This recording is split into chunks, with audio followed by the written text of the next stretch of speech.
দই চিড়ার মধ্যে আগে 2 টেবিল চামচ গুঁড়া দুধ দিলাম। এখানে এই যে মিষ্টি দই দিলাম। দরকার নেই বেশি করে।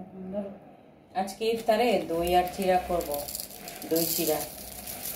এখানে কিছু চিড়া নিচ্ছি, চিড়াগুলোকে ভালো করে ধুয়ে নিব পরিষ্কার করে। 1 পোয়া হবে আর কি চিড়া।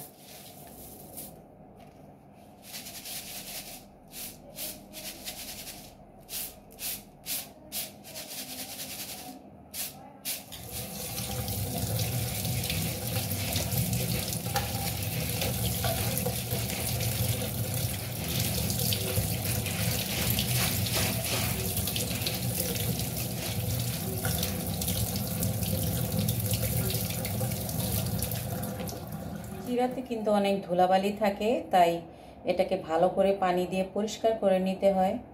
আর এটাকে আমি এখন আর পানিতে ভিজিয়ে রাখবো না, একটা বাটিতে এভাবে পানিটা ঝরিয়ে রেখে দেব 10 মিনিটের জন্য।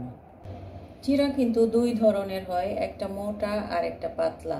সবসময় এই যে মোটা চিড়াটা নেওয়ার জন্য চেষ্টা করবেন, মোটাটা কিন্তু ভেঙে যায় না, আস্তই থাকে।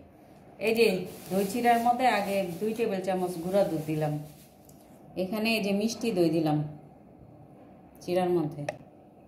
তারপরে যখন খাবা তখন একদম মিক্স করে তারপরে খাইও। এখন জাস্ট এই যে চিড়ার উপরে ছড়াই দিলাম। দরকার নেই বেশি করে। এই হচ্ছে ইফতারের জন্য দই চিড়া। আজকে খুব সিম্পল একটা ইফতার করছি। আজকের ইফতারে হচ্ছে তরমুজ, জিলাপি, নবনী নিয়ে আসছে জিলাপি। আর 10-15 মিনিট।